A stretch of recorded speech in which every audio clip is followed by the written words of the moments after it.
Ladies and gentlemen, can I thank you all for your attendance at this seminar, a public forum. For those of you that don't know, and for those of you that do, my name is John Dowd.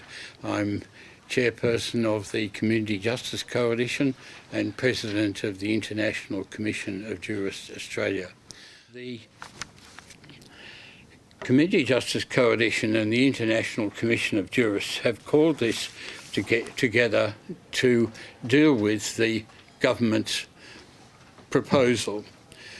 The government's proposals for changing the delivery of education have not been well articulated in the public forum, and we have therefore produced a document which you should have there, which summarises as best we can, for those of you that haven't had the full story, which is most of you, to summarise the issues and to present some of the responses that we've had.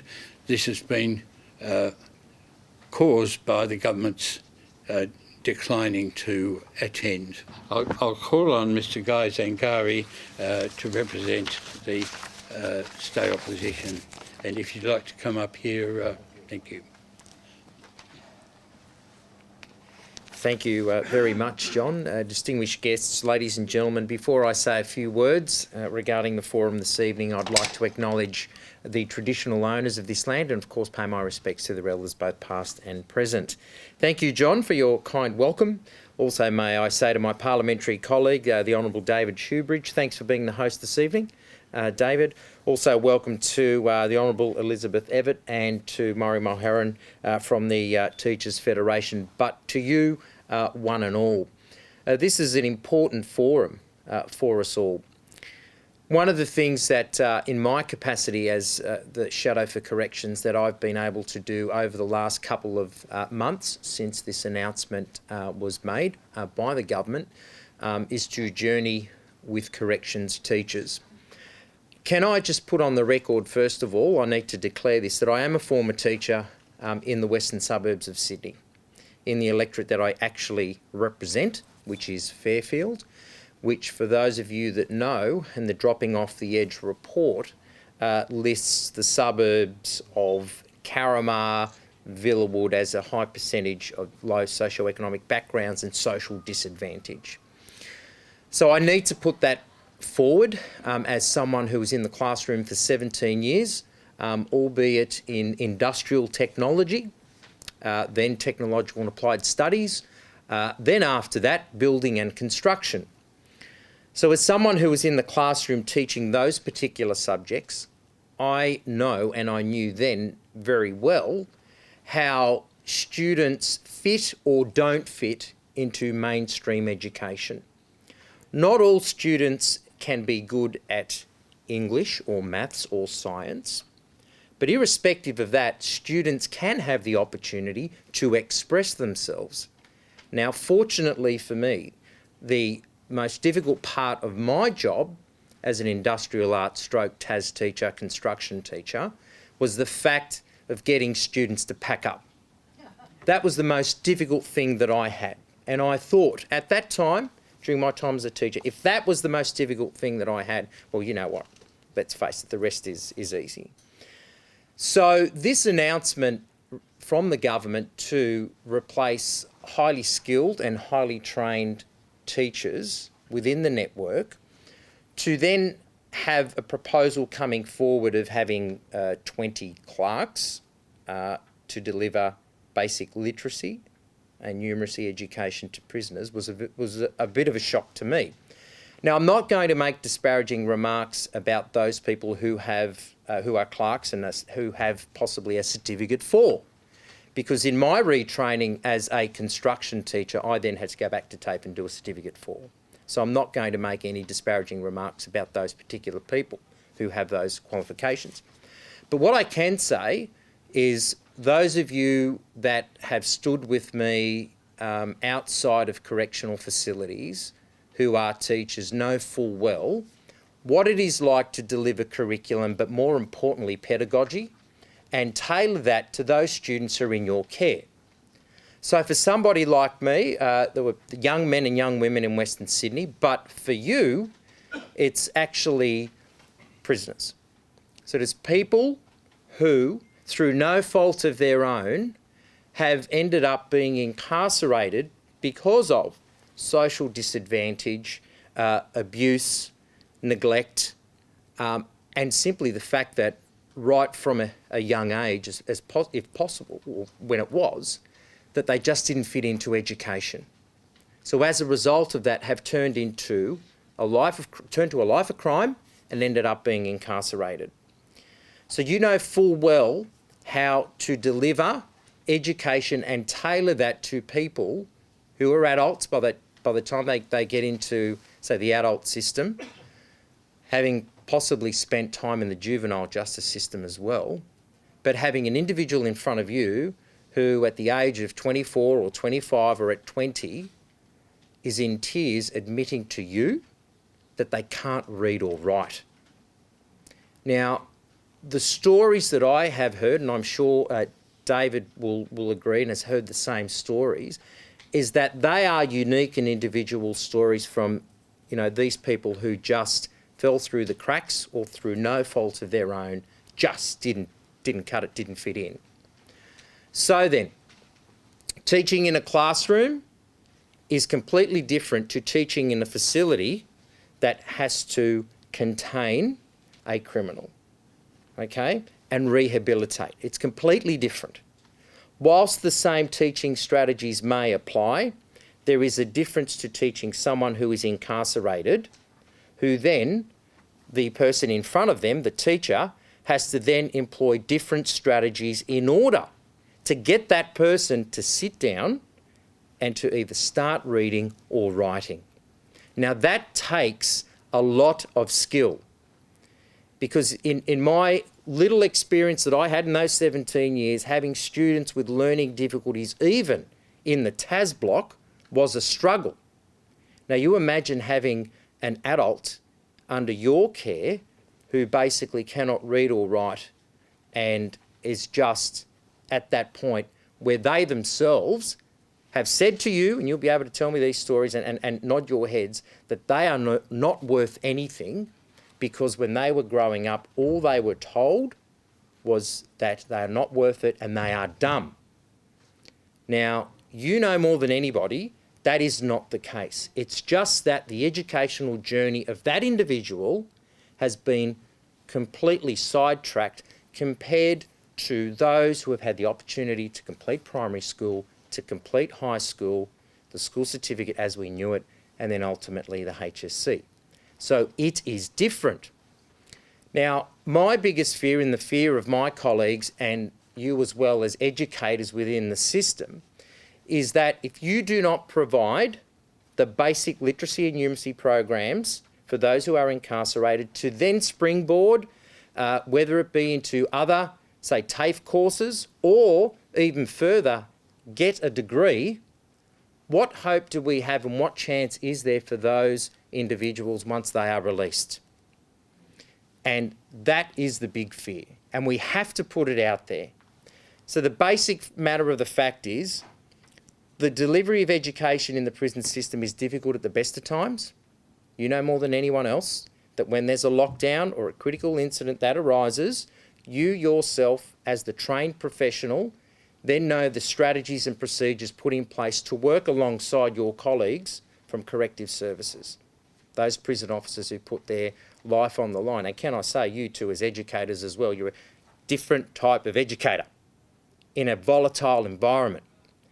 Couple that together with the increase in the population, the prison population, which adds to the volatility. You have a very explosive environment. So the concern is that if you have outside providers coming in and you only need to look at some of the track records with what has been happening with the delivery of vocational education courses by people outside of the TAFE system who will come in, possibly, you know, get the chance to deliver those courses, and what they will do with those men and women who are in front of you in the classroom. You know more than anybody else that the delivery of education to those people who are incarcerated has to also do with the fact of trust, because those men and women who are in prison, as it was when they were growing up, there was no trust factor with the people in front of them, and hence they were led down the wrong road, and that's why they're in prison. So we have something at stake here when it comes to that relationship and the delivery of education to the individual. That's what I'm concerned about. What I'm also a bit disappointed about, and I've had this discussion with other people, is the fact that when this was announced, it was under the cover of darkness, and I have to be political about this. This is my job. I can say this and do it. Many other people maybe in this room can't, but I have to put it on the record that when this decision, or when the announcement was made, when all the teachers were flown into Sydney, ironically to St Barnabas's Church, right, they were told, you're no longer needed. But maybe you can sort of reapply and become a clerk. There'll be 20 positions. But it was done under the cover of darkness with the local government amalgamations announcement as well. The unfortunate thing is, for mainstream media in Sydney, that this topic is not sexy enough. And it's not going out there. But one thing I can say is that through the good work of the Teachers Federation, and other parliamentary colleagues, of getting out there, going into the regions and talking to people where it matters most, the teachers out in the regions, and actually everywhere, okay? Because when it comes to the regions as well, out in rural and regional communities, let's face it, prisons are significant employers of locals. There's no doubt about that, okay? There's no doubt about that. Can I touch upon, how are we going for time? I think, are we okay? Yeah. About recidivism rates, of course. 3 or 4 minutes. Okay, 3 or 4 minutes. Now, we all know that the stats show us that, you know, prisoners who receive education, we can lower the recidivism rates by 15% if they get basic literacy and numeracy programs, which then springboard them into other programs as well. We know that. But there's the big fear here that if you bring in other people, right, private providers who are then there for the money, that they will tick off competencies, and those of us who have taught VET understand what the competency-based system works on. You look at the student in front of you, can they achieve that outcome?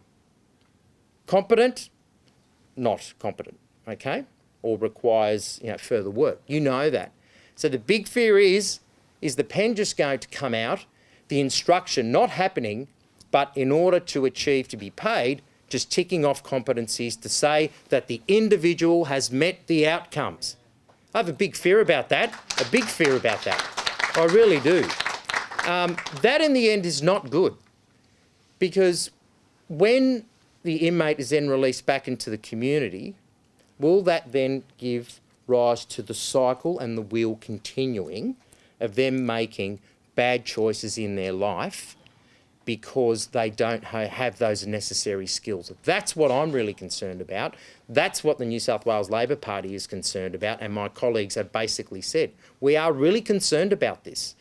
I basically say that the delivery of education in prisons needs to be left to those people who are highly trained and highly skilled and know how to teach with behaviour modification with adults. It's as simple as that. And if the government can put down on paper and say, well, this is why we're doing it, okay, and outline that, convince me. But I'm not convinced. I am really not convinced. I am concerned for the welfare of the community as a result of this decision. I'm absolutely appalled and concerned about our Indigenous members who are incarcerated, and the fact that, you know, are specialist programs with Indigenous inmates going to be taken away? We don't know.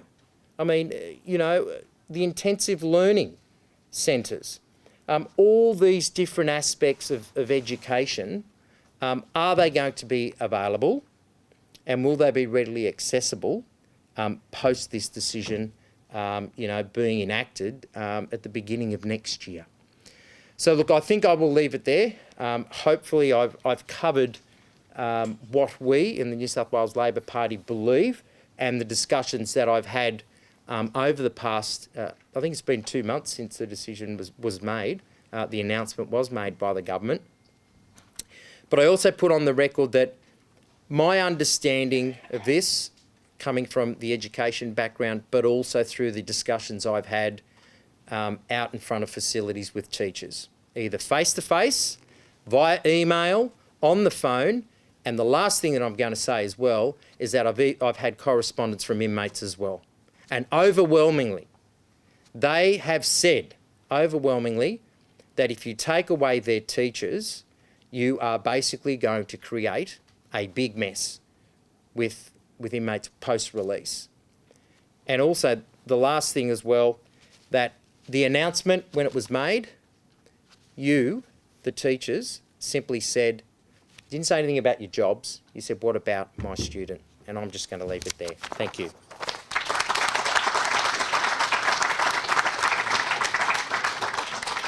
Thank you, Guy. At the end of the speakers, we will then have time for questions, and if you want to elaborate any matter with him, you can then do so. Our next speaker is the Honourable David Shoebridge, our parliamentary host, and David has been a great supporter of Community Justice Coalition activities, and I'll ask him to address you. Oh, thanks, John, and thanks for the invitation to speak. Although, as the host, I was hoping for an invitation to speak. Welcome everybody to the New South Wales Parliament. I'd like to acknowledge it's Gadigal land we're meeting on. Pay my respects to the elders past and present.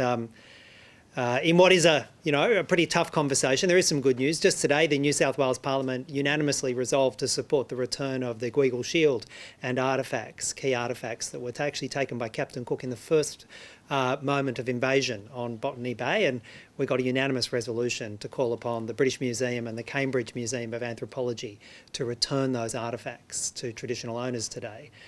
So occasionally, some good comes out of this institution. I see people in this room, Maurie and my parliamentary colleagues, the members of the CJC, prison teachers from around the state, unionists, concerned citizens, who all know some pretty fundamental facts. We have a record prison population in New South Wales.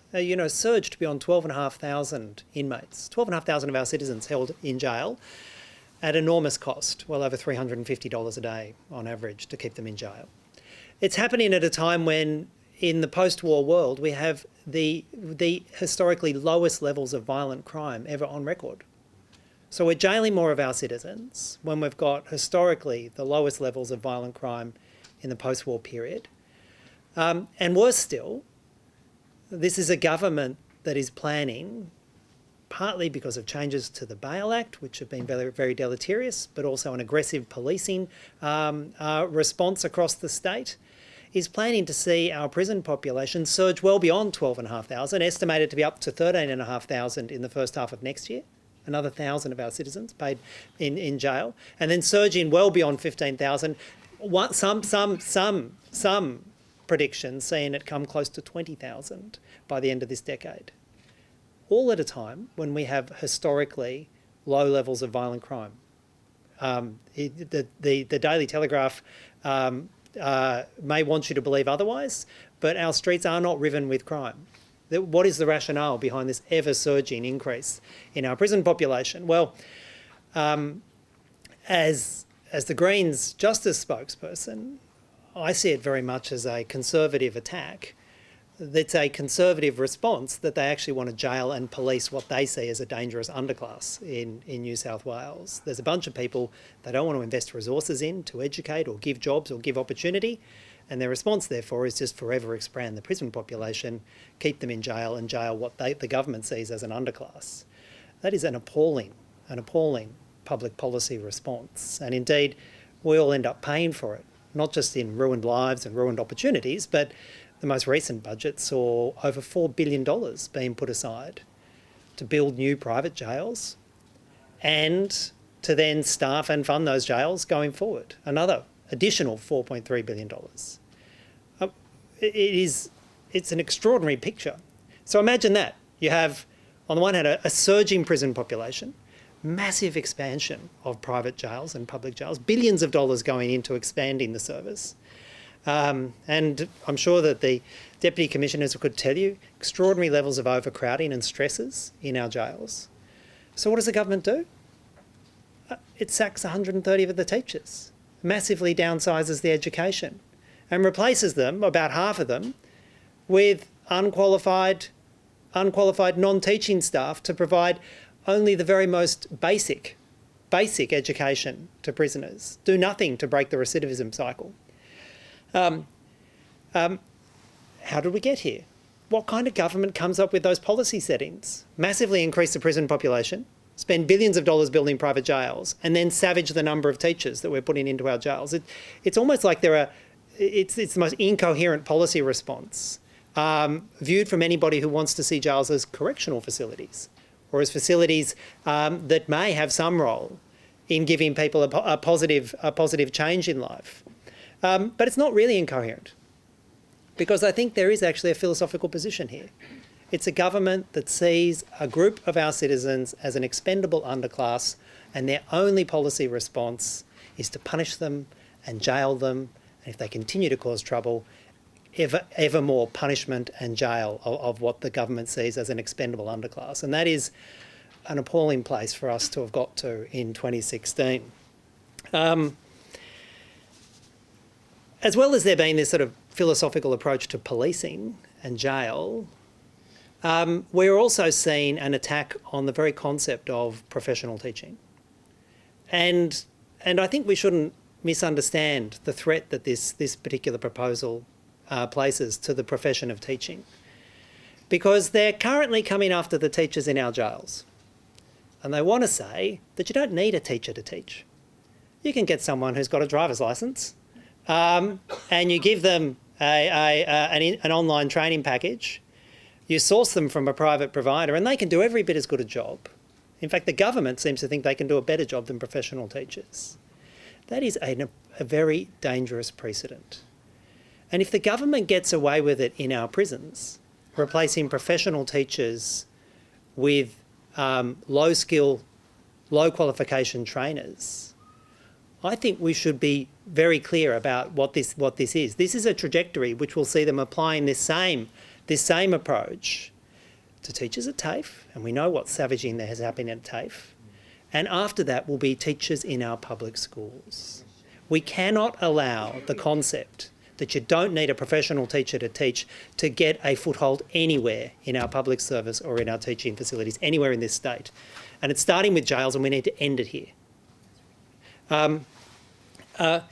Guy touched upon the issue for Aboriginal inmates in New South Wales. We jail an appalling proportion of our First Peoples. Aboriginal people, Torres Strait Islander people in this country, are pretty much the most incarcerated people on the planet. And what's our response? Well, the government's response is to strip away teachers from the prisons, jail Aboriginal people at ever-increasing rates, and take away the teachers. Well, let's go back to, I think, a landmark report, the Aboriginal Deaths in Custody Royal Commission. Of the couple of hundred recommendations, only a handful have been fully implemented. One of those, of course, is the Custody Notification Service. And we saw just recently how the watering down of that recommendation, the failure to implement it in the spirit to which it was intended, has potentially seen the death of an Aboriginal inmate in a police cell.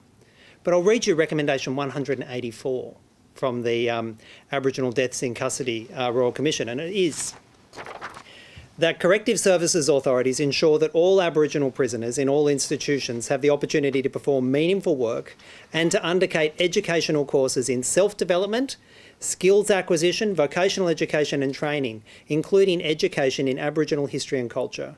Where appropriate, special consideration should be given to appropriate teaching methods and learning dispositions of Aboriginal prisoners. In the government's response to the CJC's quite reasonable request for information, there's no reference to the needs of Aboriginal students. There's no even acknowledgement that that core recommendation of the Royal Commission has been sitting there now for 2 decades. And yet we know that Aboriginal people form an extraordinarily large proportion of our inmates in New South Wales. It's almost as though we have a minister and a government who is ignorant of history, who is ignorant of learning, who doesn't care, and is putting a budget saving forward as some kind of reform in our prison system. And the last thing I talk about is privatisation. There has been a huge experiment on privatised prisons. It's been running now for about 4 decades. It's been enormously funded to the tune of countless billions of dollars. And it has comprehensively failed. It's called the United States prison system.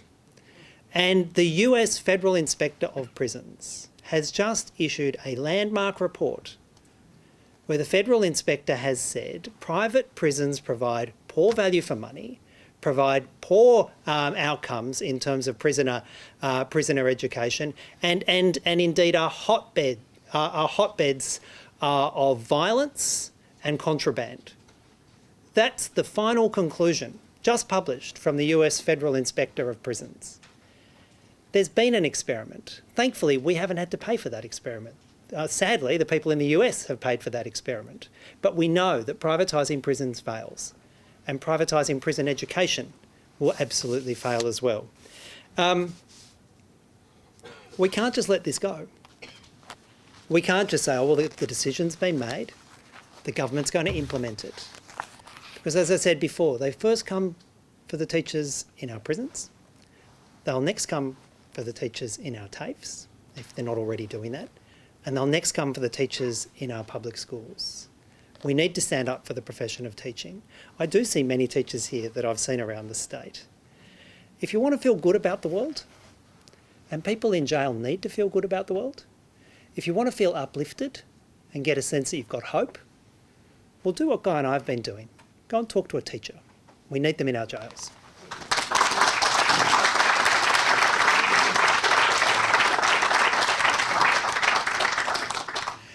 Thank you, David. One of our earlier seminars was held in this room, dealt with the issue of women in prisons. It's a massive growth that's occurred over the last decade or so. To deal with the question of women in prisons, we have a member of the executive of the CJC, the Hon Elizabeth Evatt AC, who will talk about that issue with you. Justice Evatt.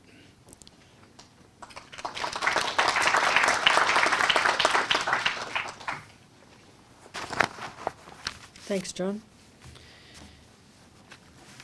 It's beyond dispute that participation by prison inmates in education and vocational training can really help to increase employment opportunities and reduce the risk of reoffending. And the goal of the education should be to secure for each inmate the best possible opportunity for education or training. And best implies adequate access to education and the quality of that education. Regrettably, we have an unmet demand for education in our prisons. The Full House report in 2015 noted that only 1/3 of inmates eligible for education and vocational training are participating in their chosen courses. This is because, or partly because, the numbers incarcerated have risen sharply without comparable increase in resources. But the official response has been not to increase existing resources, but to seek to provide more education by dispensing with qualified teachers in favour of as yet unknown education providers. It has yet to be seen whether this will result in more education becoming available, but it is highly likely to result in a reduction in the value and quality of education and training programs. This will inevitably follow from the loss of the experience and understanding gained by the teachers who have built up a long experience working with detainees. Now, these issues affect the quality of education and training provided to all prisoners, male and female, but there are some particular issues affecting women in custody, which I want to bring to the attention of this forum. The number of women in prison has increased rapidly in recent years. At the beginning of this month, there were over 900 females in New South Wales correctional centres, representing about 7% of the prison population. The actual number of women who come into a correctional centre during the year is probably closer to 1,200. 40% of these are on remand, unsentenced, and what is mostly significant is that almost 1/3 are Aboriginal or Torres Strait Islander, a highly disproportionate number. Most women prisoners have committed property offences, fraud and minor drug offences. 80% of them are located in 3 centres in Sydney, and small numbers are spread over other centres in the state. Now, women inmates tend to have high levels of substance misuse and mental illness which needs treatment. Many have backgrounds of acute socio-economic disadvantage, family violence and dislocation. They need programs designed specifically to meet their complex needs and which are sensitive to both culture and gender. Much of the available data on education and training in correctional centres is not gender disaggregated, and it's difficult to assess the access to education and training, the level of it, by women inmates. Raw numbers suggest they do participate to some extent in general programs, but it seems that very few women participate in traineeships. Women do not have access to the 4 intensive learning centres, which, although some women could benefit from this intensive literacy, numeracy programs. Very few women are able to undertake full-time education.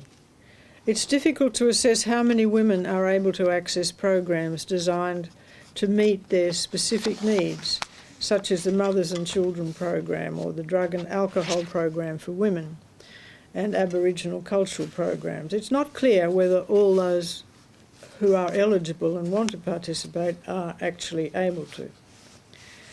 So despite the lack of data, it is clear that access by women inmates to adequate and equal education is limited by certain factors. First of all, women represent a small proportion of the total offender population. Some of the correctional centres have very few women. It makes it difficult to deliver sufficient diversity of programs to meet individual needs.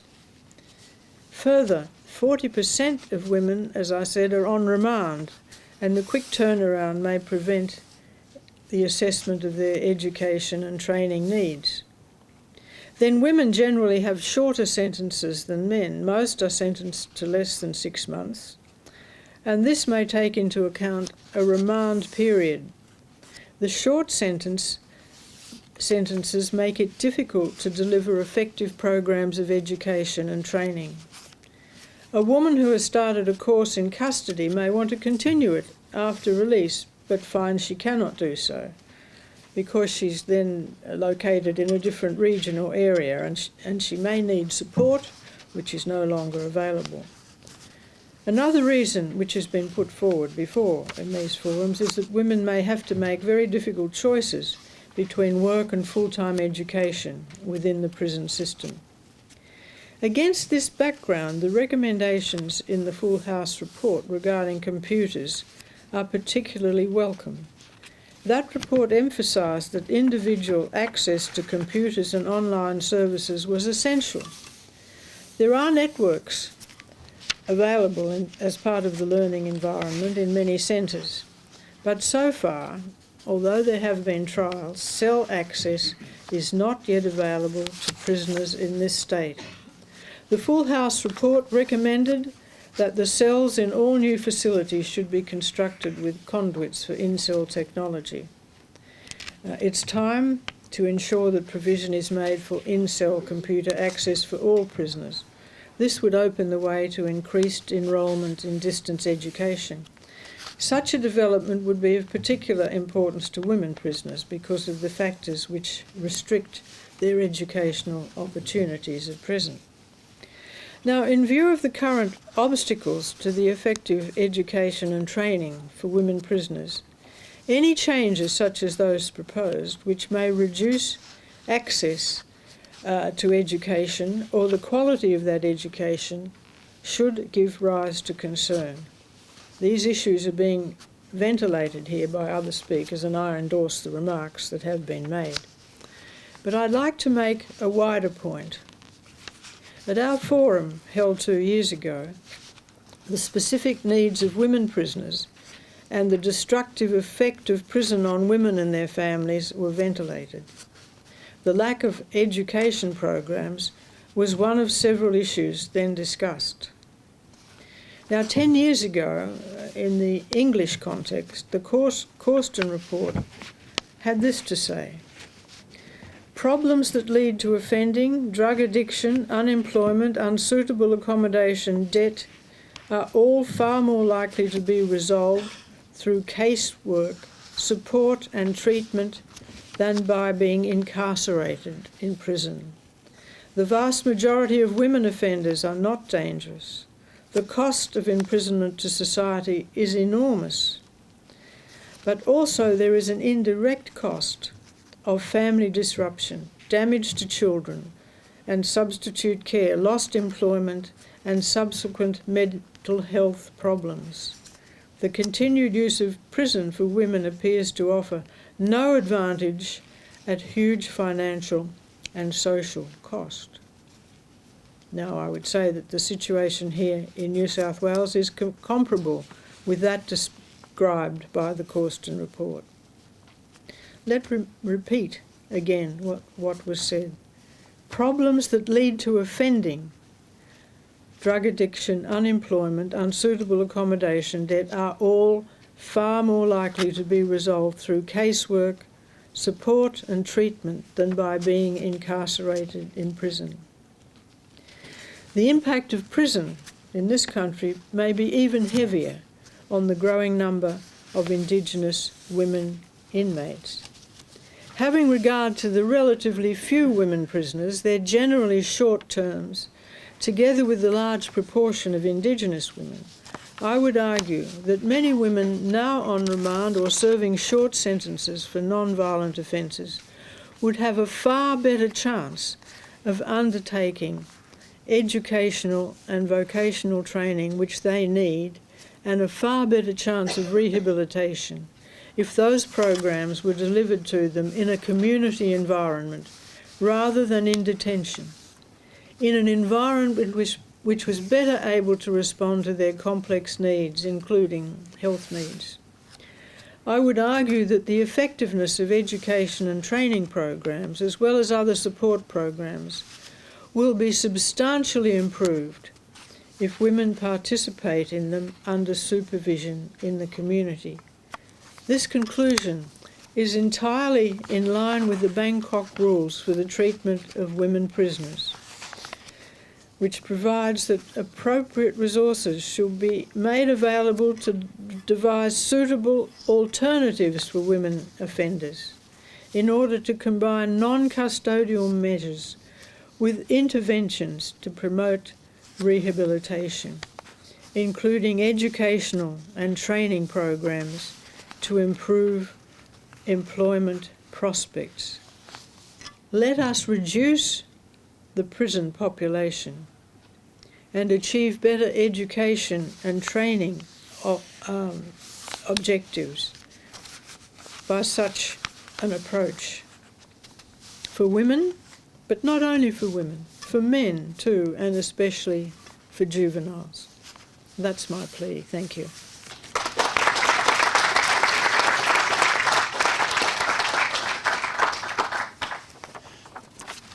Thank you, Justice Evatt.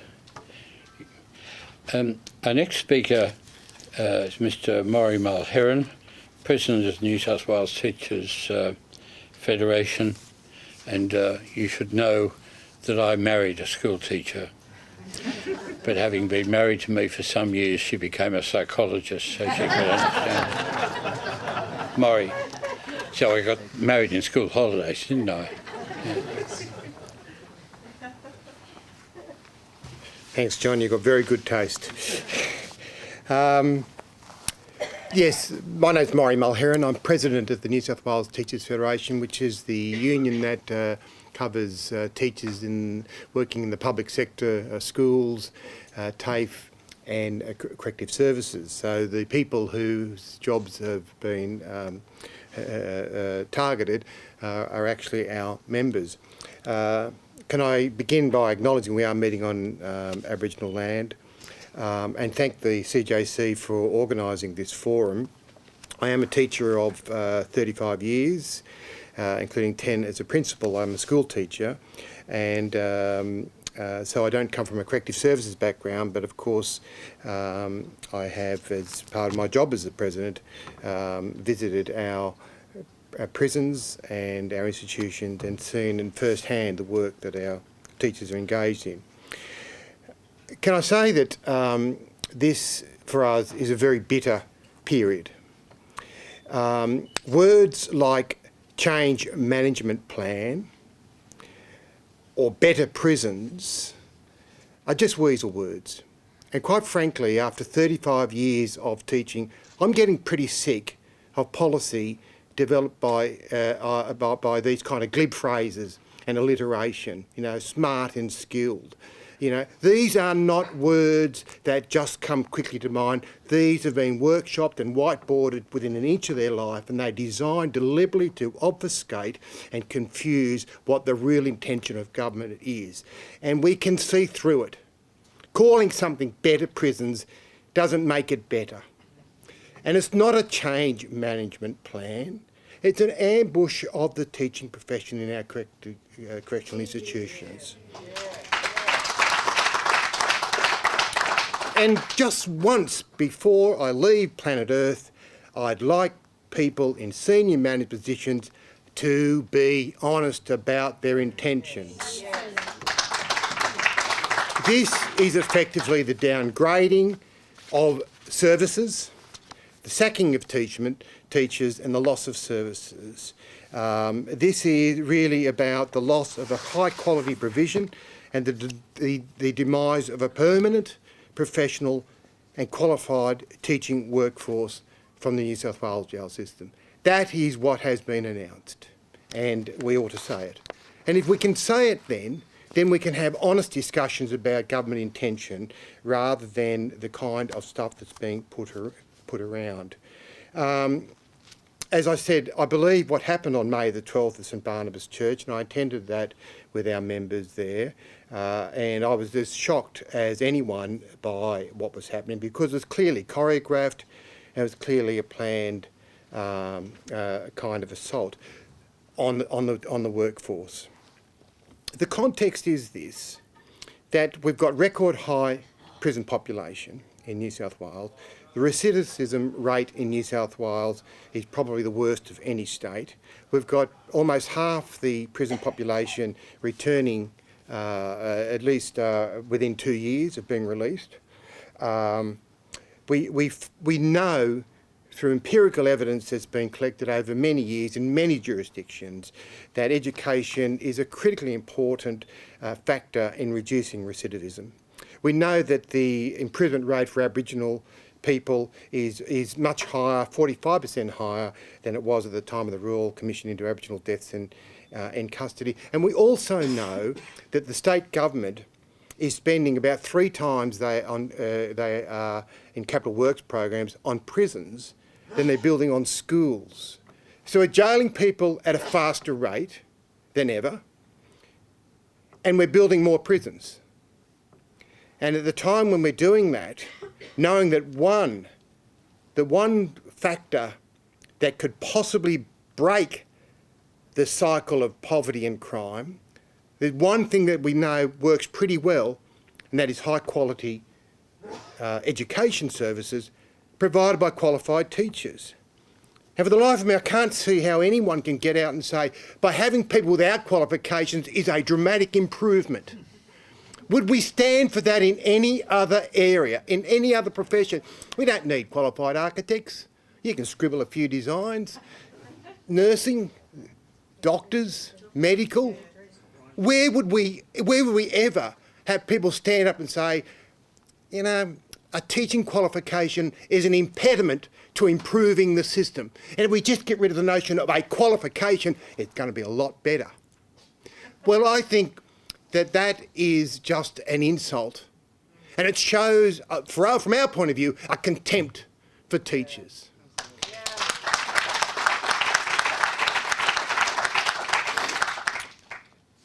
I think that the Minister, Mr Elliott, has effectively shown contempt for teachers and antipathy towards them. And the comments that he's made has showed that he doesn't really believe that you need qualified teachers. I mean, you know, you're only teaching people who are not very skilled to read and write. Do you really need to, you know, one of those university kind of degrees? And that's the kind of mentality that's behind these thinking. And then we have senior managers within corrective services delivering that kind of glib nonsense into a policy framework. And that's what's happened. That is what is happening. He's made comments that he got taught to read by the Mothers Club, not a qualified teachers. You know, at that kind of level, you start to roll your eyes in disbelief that the kind of people who are charged with making policy can be thinking like that. And it boils down to that notion of a contempt for the teaching workforce. In many ways, this is an ideological. The whole notion of outsourcing and privatisation, which even, and I know there's been no announcement literally about whether it's privatised, but we know what has happened in so many areas. We see what's happening in the TAFE system, where the TAFE system is being effectively privatised, and the burden is now being placed on students. And we're demolishing in this country and in this state the TAFE system, which to me is criminal. But it is ideological to think that somehow, because people are employed within the public sector as public servants, which teachers are, that somehow, almost by definition, if they're employed as part of public service, they've got to be inferior in what they do. That somehow they can't do it as lean, as mean and clean and as tidy as people in the private sector. That is pure ideology. And it's been driving successive government policies for far too long. And I don't know anyone in the community now who has any faith that somehow the private sector can deliver services better or more efficiently than the public sector. And what we do is we downgrade public services, and then in downgrading them and underfunding them, and where they can't succeed because they've been underfunded for so long, the solution is let's privatise it. I want to say this. I think it's actually morally repugnant that people would invest in companies that make a profit out of incarcerating people. I think it's morally repugnant. And that would include morally repugnant to make a buck out of sending people in to deliver educational services. I put it in the same basket. To me, it is absolutely morally repugnant, because the mentality behind that is to keep people in prison because that is your business model. The business model is not to reduce the number of prisoners, but to maintain it. Look, the professional workforce, the qualified teaching workforce, is very important because they are also advocates for our inmates. And what has struck me, struck a chord with me, is, and I experience this when I visit our teacher members in the jails, they talk about their students. They don't talk about their working conditions or their salaries. They talk about their students. I was struck at the St Barnabas Church meeting when it came to question time, because I had a whole lot of, I was getting quite angry about what was happening, seething really, I suppose is the word I should use. But our people weren't seething. The questions that were coming from the floor, from teacher after teacher, was, but what's going to happen to my students? One woman talked about her boys. It was that kind of, and even today, and when speaking to a group of corrective services teacher members, there was still a question about their students. And that relationship that is built between the teacher and the student will not be replaced with a cheap clerical model. It can't be. To be able to teach literacy and numeracy skills to some of our most vulnerable and disadvantaged people who have had a lifetime of lack of success in education settings, and then have them engage, trust you, and admit as people in their 30s and 40s that they can't read and they can't write, and they're placing faith in you as the teacher to give them those skills. No clerical or software program is going to be able to do that relationship building that teachers do. No one. And I'm not going to be convinced by anyone who tells me that a private company or outsourcing or a group of clerical people sitting on a laptop can do the assessing of people. It just won't happen. And I think it's quite clear for us what is really behind this agenda. The other moral question for me is that prisoners, inmates have human rights that cannot be extinguished. And one of those rights is the right to be taught by qualified teachers. We would not tolerate it in any other educational sphere, I don't think, that people who need and are thirsting for an education, and we know deep down they need it, whether it be vocational ed programs, whether it be art and music. And by the way, the kind of disparaging comments that have often been made about teaching art and music programs, again, is insulting. One of the programs I saw out of Silverwater was prisoners who had very low literacy, but they were being engaged in education through doing art. In this case, it was pencil drawing. They were stunning works of art. And these were from young men who had never been successful in any other aspect of their education throughout their entire life. And the art teacher was showing me these works, and she was saying, and that what we'll do, they come aggressive and nervous and distrustful, and then they come, and she said you can see their anger just dissipate once they start doing art, and they get lost in the moment. And they therefore can be pushed into other education because they have success. So this disparaging of art and music as though somehow we have to have this very narrow curriculum is wrong. But the point I want to make about the human rights of prisoners, the right to be taught by qualified teachers. I mentioned early that saying you can employ people without qualifications is a contempt for teachers. It also reflects a contempt for the inmates, that somehow they don't deserve to have a qualified teacher because they are in prison. What we need, of course, is a strong response, and we will keep this campaign going for as long as we need. This is not a fait accompli. And we won't simply turn over and let it happen. We won't tolerate it. We will have to, because it's a real moral question for this union, not just on behalf of our members, but also on behalf of the inmates in our jails, but also in terms of the community. It is not in the community's interest to have people leave prison without a chance to be skilled and a chance to break the poverty and crime cycle that has put them there in the first place. And I would like, in finishing on this point, that what we really need is leadership at all levels of corrective services and at the senior management level. And I've said the same to our TAFE people, and I've said the same to Department of Education. We need people who are prepared as a matter of principle to turn back bad government policy, not just simply implement it. We need leadership at all levels. Thank you.